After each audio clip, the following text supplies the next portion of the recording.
क्या आपने कभी किसी ऐसे भगवान के बारे में सुना है जो खुद युद्ध में भाग लेने नहीं गए बल्कि अपना शीश दान कर दिया, सिर्फ इसलिए ताकि धर्म की विजय हो?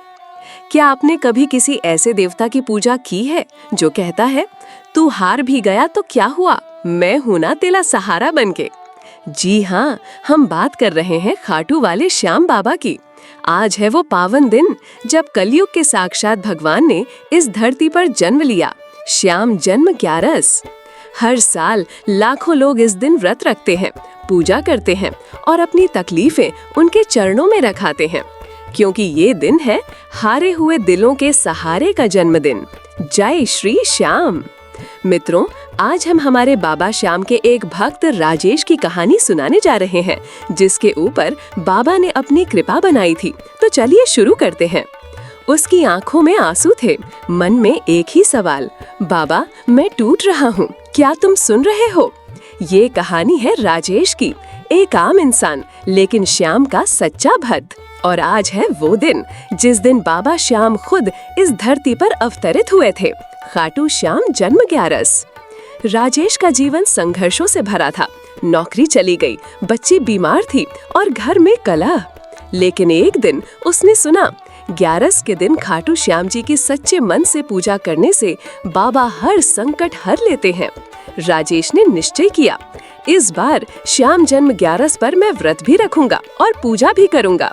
वो सुबह 4 बजे उठ गया, हाथ में जल, मन में भक्ति और आंखों में विश्वास। श्याम जन्म 11 की पूजा कुछ यूं की जाती है, यथा सुबह जल्दी उठकर स्नान करें, बाबा श्याम के चित्र या प्रतिमा को साफ जल से स्नान कराएं, उन्हें चंदन, फूल, धूप, दीप अर्पित करें, बाबा के 3 बाण और नीला ध्वज पूजा में जरूर रखें, तुलसी दल, गुड़ और भोग में खीर या बेसन का लड्डू चढ़ाएं, ओम श्री श्याम देवाय नमः का 108 बार जाप करें और अंत में बाबा को शीश झुकाकर कहें, हारे के सहारे खाटू वाले श्याम हमारे। और हाँ, इस दिन निर्जल व्रत रखने का विशेष महत्व है। रात्रि को जागरण करें, भजन सुने या गाएं। उधर खाटू धाम में तो जैसे स्वर्ग उतर आता है। श्याम मंदिर को फूलों, रोशनी और श्रद्धा से सजाया जाता है। दोपहर को जन्म आरती होती है, जहां लाखों भक्त श्याम जयकारा लगाते हैं। भक्त अपनी मनोकामना की पोटली बाबा के चरणों में रखते हैं। कुछ चुपचाप रोते हैं, कुछ जोर से झूमते हैं, पर सबके दिल में बस यही विश्वास होता है, श्याम सुनेगा जरूर। 11 की रात राजेश ने बस इतना कहा, बाबा मेरी बच्ची को ठीक कर दो, तुम्हारे चरणों की कसम। और अगली सुबह चमत्कार हुआ। डॉक्टर ने कहा, अब सब कुछ नॉर्मल है, तुम्हारी बेटी खतरे से बाहर है।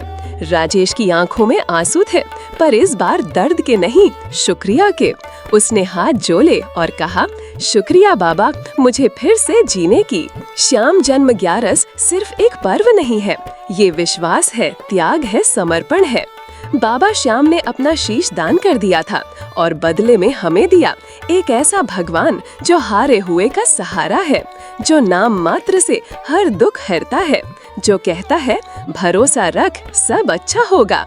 तो आओ इस जन्म 11 पर सिर्फ पूजा न करें, बल्कि सच्चे मन से बाबा को महसूस करें। हे बाबा श्याम, राजेश जैसे लाखों भक्त तुम्हारे सहारे जीते हैं, उनके जीवन को अपनी कृपा से भर दो। जय श्री श्याम। हारे के सहारे खाटू वाले श्याम हमारे।